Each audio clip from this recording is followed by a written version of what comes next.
টাকাটা মফিজ চাইছিল 1-1.5 মাস আগে আরও। তা আমি বললাম কেন আপনি টাকা দিতাম কেন, টাকাটা কী প্রয়োজনে? কইতেছে আপনার পঞ্চায়েতের যে সুবিধা অসুবিধা এগুলো আমরা ধরে তুলতাম না। আর কি ধরে তুলবেন, যেটা সত্য এটা তুলেন, আমার কি যায়, মিথ্যাটা তুলন দরকার নাই। আর আমরা পঞ্চায়েত চালাতে গেলে বল হইতেই পারে, কিন্তু এটা সংশোধন আছে। কিন্তু তার বলে কি আপনি আপনার সঙ্গমঙ্গল নিয়ে গাড়ি দিয়ে লোক নিয়ে আইছেন, আপনার মতলব কি? তাহলে আপনি লেলেই দিয়েছেন আজকে আপনার কারণে। কিন্তু আজকে আমার প্রধানের উপরে গায়ে টাচ করছে, মেম্বারের উপরে, সঙ্গে সঙ্গে আমি ডাক দেওয়ার পর মানতে আসছে না। অবশ্যই আমি মোবাইল বের করতে ভিডিও করার জন্য, হয়তো 30 সেকেন্ডের মতো একটা ভিডিও হয়েছে, সঙ্গে সঙ্গে জায়গা পারলে কিছু করে দেখাইতাম। আমার প্রধান ছিল তাহানি হয়েছে, আমরা প্রধান উপপ্রধান প্রশাসনিকভাবে তো আমরা একটা মানাজ্যতা আছে। কিন্তু আজকে যদি আমরা টাচ করতাম তার উপরে, আপনার মাধ্যমেও আমরা ব্যাড মেসেজ দিতেন যে আমরা প্রশাসনের লোক হয়ে কীভাবে মানুষের উপর হাত তুলি, তো আমরা ওইটাও করতে পারছি না, করছি না। আমরা আইনগত প্রক্রিয়ায় যেটা আছে আমরা সেই ব্যবস্থা নিতে আজকে সোনামুড়া থানা আসলাম। দেখেন, আমরা পঞ্চায়েত একটা মিটিং ছিল, পঞ্চায়েত বোর্ডিংয়ের মিটিংয়ে বসছিলাম। মিটিং শেষ হওয়ার পরে আমরা বাড়িতে ফেরার পথে প্রধানের গায়ে আক্রমণ এই ছেলেরা। তখন যখন আমি ডাক দিতাম গেছি, উল্টা আমরা দুজনের উপরে ক্ষিপ্ত হইয়া মানে পারে না তারা আমার মারবো, এরকম অবস্থা সিচুয়েশন তৈরি করছে।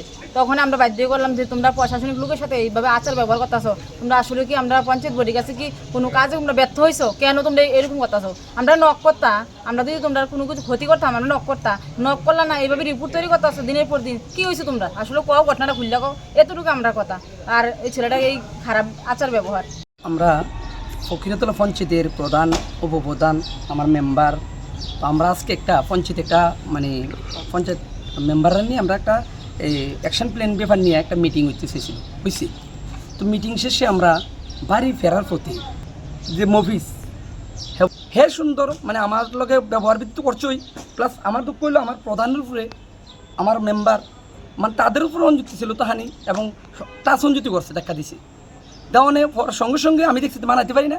অবশেষে আমি বললাম কি, আমি আবার আমি মোবাইলটা বার করছি, ভিডিও করছি, আবার জায়গা মুভিজ কিছু 1-1.5 মাস হইব এরকম আগে আমার থেকে হ্যাঁ ফোন করছে।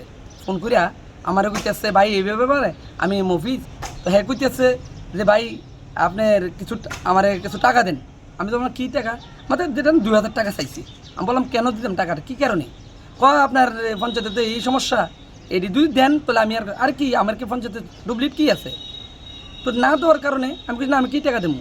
তো আর না দেওয়ার কারণে আজকে হ্যাঁ এই যে লোকটি জোর করে আমরা যেটা দেখলাম, তাহলে আজকে হ্যাঁ বুঝা গেল টাকা না দেওয়ানে হ্যাঁ আমার ব্ল্যাকমেল করছে। তো এই পর্যায়ে গেছে, কি কল দিছে, কি দিয়ে কল দিছে? মেসেঞ্জারে কল দিছে। যদি আমার আইডি কল দিত মেসেঞ্জারের যে প্রয়োজন, আমি যে হ্যাঁ হ্যাঁ ভয়েসিং করছে বা আমি করছি, কী কারণে তুমি নাম্বার পাঠাও, হ্যাঁ নাম্বার পাঠাইছি, হ্যাঁ নাম্বার পাঠাইছি, কিন্তু মেসেঞ্জারে কথাগুলো কইছি।